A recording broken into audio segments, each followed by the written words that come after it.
almost done with the very first month of the new year.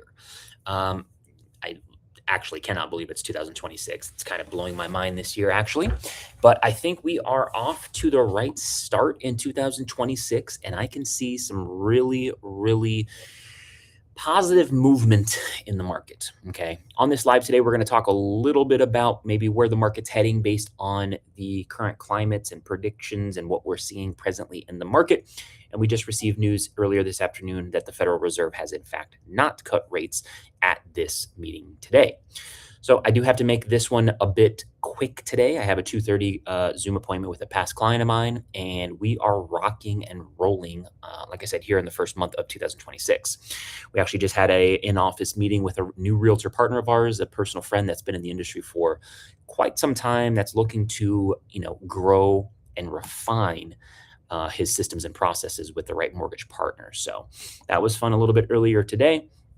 We have just kind of as a recap to start the live with, we have officially 5 funded for the month of January. We have another 4 already in closing and another 3 that will be also closing in February. So it's been a fantastic start to the new year.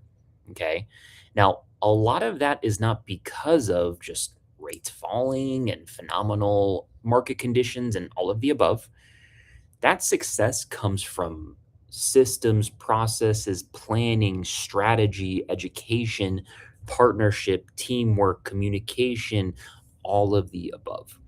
Several of those people are clients that we've been working with over this last year. A few of those were top of mind clients that were, moving out of their current lease here shortly. So they, had a lot of urgency behind them. And nearly all of them are getting all of, if not the vast majority of their closing costs paid for by the sellers. So that is still present in the current market climate that we're in. But this live today is to talk a little bit about maybe what the future holds for upcoming home buyers and homeowners in the market as we see the market to shift a bit.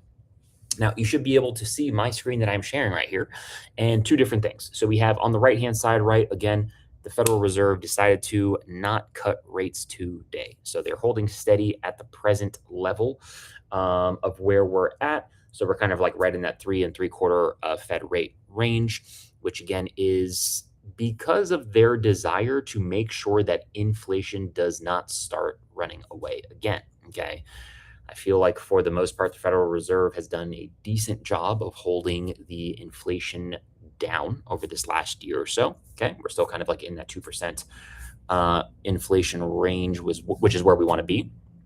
Obviously, employment and jobs data is a little bit wonky.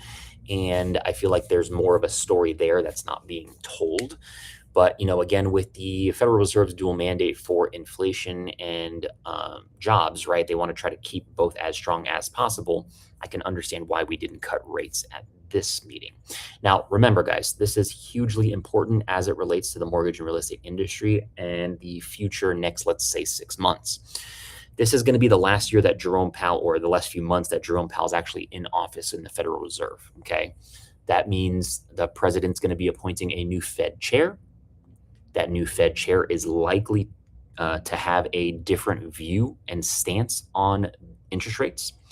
And as those things change and as interest rates maybe are more aggressively reduced or cut, that will pose and impact mortgage interest rates, as well. Okay. So remember, mortgage interest rates are not tied directly to the Fed funds rate, but as the Fed funds rate continues to decrease, mortgage interest rates should follow. Okay. So that's one of the reasons why in mortgage and real estate, we get excited anytime that there's a Fed rate decrease, although again, not directly correlated and doesn't always mean the same thing. Okay. So we're going to have a new Fed chair. It looks like here in that April and May timeframe. Okay. And that new Fed chair is likely going to be have more of an optimistic approach to the markets, which is a very good thing for those of us in finance. Now, what does that mean to prospective home buyers or current homeowners in the market? Okay. Doesn't necessarily mean anything yet. Okay.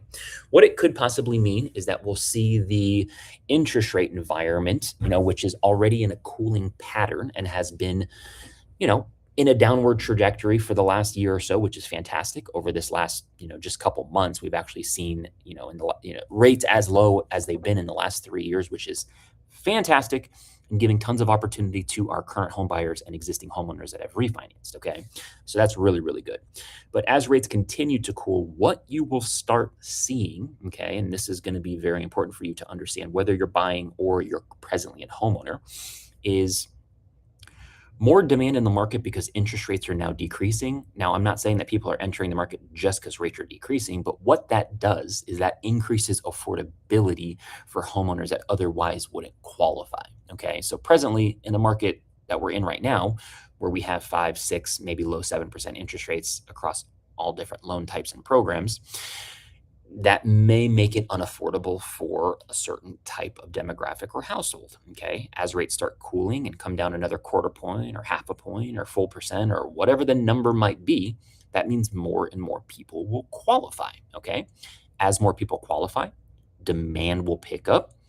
We'll lose more buyer negotiating power and leverage, and our home prices will increase again. Okay. So just be mindful of, if you're already tight on making home ownership a possibility, okay, because you're stretching affordability, regardless if interest rates come down or not, that home will get more expensive. So you don't want to set yourself up for disaster where, okay, yes, rates have come down a bit, but now home prices and my ability to negotiate closing costs has been eliminated. So let's try to get ahead of that. At the very least, I encourage you to have a conversation with a real estate expert local in your community. And of course, a local mortgage expert. Okay. Let those people, the industry experts in your community, help guide you, educate you, and set you up for success. Whether you're ready or not, they will help you. Okay. Understand the systems and processes to win. All right. Now, on the left-hand side, you'll see here kind of, again, this is on Mortgage News Daily, which I always like to use and leverage. This is the average interest rates across all loan types. So you have your conventional 30-year fixed rate. You've got your 15-year fixed rate conventional loan. You've got your jumbo loans. You've got your FHA and VA. Okay. Again, like I was saying earlier, we're still in that presently right now, best rate range that we've seen in over the last 3 years. So really nice. Very advantageous, but most specifically for those that have purchased homes in the last 3 years. Okay. They're finally starting to see refinance opportunities. Remember, a mortgage refinance is when you replace your existing mortgage. Okay. You pay off your existing mortgage with a new mortgage, right? So that means your current existing mortgage gets paid in full and reports as a completely paid in full, however many hundreds of thousands of dollars you are borrowing, paid in full mortgage on your credit. You now have that replaced with what will be your new mortgage, whether that's a different term, the same term, a longer term, ideally, obviously, a lower interest rate, lower payment, principal interest reduced, all of those fun things. Okay. You're not changing your property taxes and homeowners insurance. Obviously, that's going to carry over unless you make some changes to your homeowners insurance with a new carrier. That will carry over. But what we're targeting in the, when we're looking at mortgage refinance again, is reducing their rate and total monthly payment via the principal and interest. Okay. So as rates continue to cool down, more of those opportunities become available to you. So, you want to kind of keep an eye on the markets for sure. But most importantly, you want to make sure, much like my clients, right? My clients, my past clients, my sphere of influence, my partners, they all have a resource with me, right? Their ability to either reach out to me directly to review and assess their current mortgage finance, or I'm proactively reaching out to them. We do monthly, quarterly, annual check-ins with all of our past clients and sphere of influence to make sure that there's not an opportunity to help them save. So again, super important. You want to have open lines of communication. But as we see, ideally in the next, hopefully 3, 6, whatever, 12 months, the Fed funds rate start tweak a little bit. I think there's still some more room for another. I believe we have guidance for another 1, possibly 2, 25 basis point rate cuts coming here before the end of the year. That'll just mean improved rates for existing homeowners. Okay, possibly, right? Remember, Fed funds rate not directly correlated or tied to mortgage interest rate, but it'll help. However, it may make things a little bit more difficult and remove some of the opportunity from proposed home buyers. So opportunity is definitely now if you can make it happen. Okay.